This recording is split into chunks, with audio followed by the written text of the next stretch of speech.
Қайырлы күн оқырмандар, каналыма қош келдіңіздер. Ең алдымен маған тіркеліп, лайк басып, қоңырауша батырмасын басып қой. Бүгін сіздермен вареньеден пирог жасайтын боламыз. Пирогымыздың қамырын жасау үшін ыдысымызға 2 жұмыртқамызды жарып алып, үстінен қантымызды салып, екеуін жақсылап араластырып аламыз.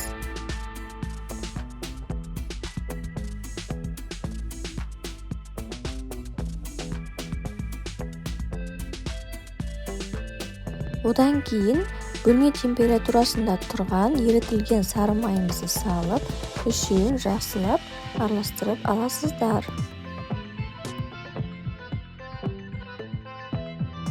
Сосын кішкентай қасықпен жарты қасық содамызды алып, үстінен жарты қасық уксусымызды қосып, екеуін реакция жасайтын боламыз да үстіне саламыз. Араластырып аламыз да үстінен көз мөлшерімізбен ұнымызды саламыз. Одан кейін үстінен разрыхителімізді қосамыз. Осылай ұнымызды аз-аздан қоса отырып, жұмсақ қамыр илеп аламыз. Оқырмандар, сіздер жаңа көрермен болсаңыздар, міндетті түрде менің каналыма тіркеліп алыңыздар.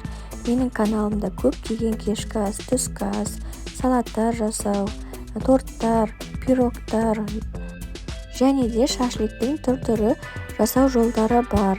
Сонымен қатар басқа да тағам түрлері де бар. Міндетті түрде тіркеліп алыңыздар. Каналымды жоғалтып алмаңыздар. Осылай ұнымызды аз-аздан сала отырып, қамырларыңызды илеп аласыздар. Қатты қылып илеп алмаңыздар. Жұп-жұмсақ қылып илеңіздер. Міне осылай қамырымыз дайын болады. Тура видеодағындай болуы қажет.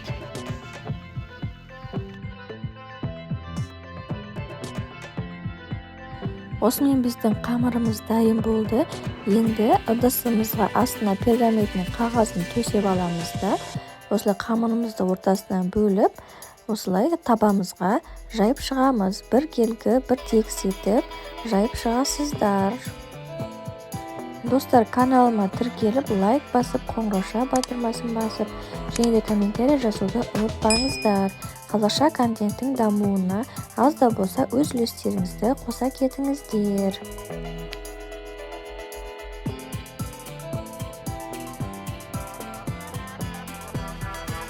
Осылай ыдысымызға қамырымызды бірге кетіп жайып аламыз, және де осылай кішкене ғана қамырымызды бөлек алып қаламыз.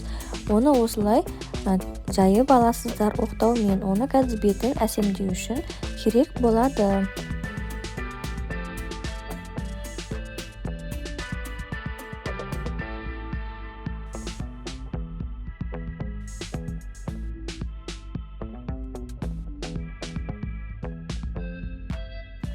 Енді осы қамырымыздың үстіне кез келген варенье түрін салып шығасыздар. Мен қарақат вареньесін салып шығамын.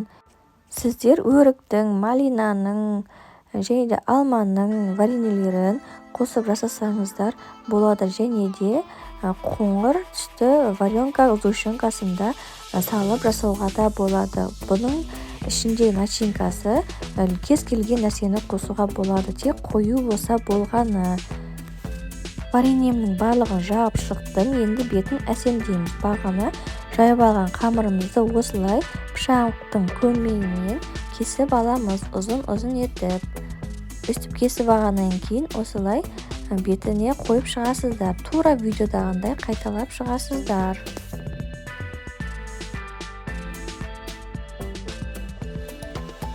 Қамырдың артық жерлері болса алып тастайсыздар.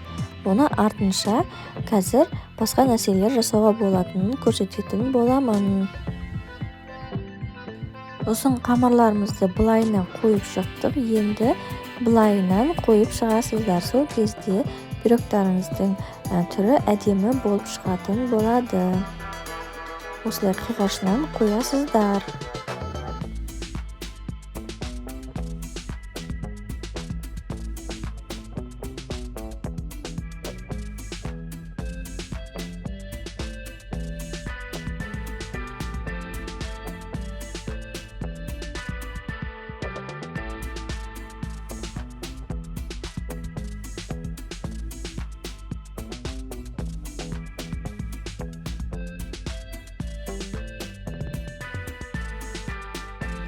Міне пирогымызды осылай жасап алдық. Енді қызып тұрған пешімізде қызарғанша пісіріп аласыздар.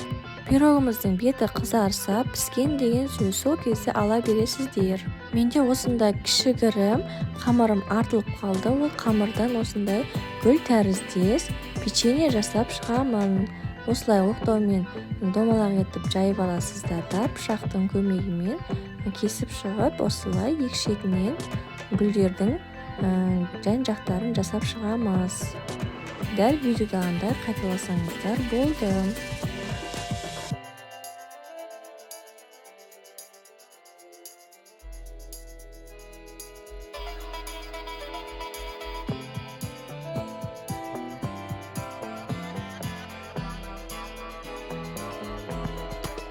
Осылай гүлімізді жасап алғаннан кейін оқтауды осылай ортасынан мыжып шығасыздар да, ортасына вареньемізді салып шығамыз. Печеньелерімізді де дәл солай қызып тұрған пешімізде қызарғанша пісіріп аласыздар.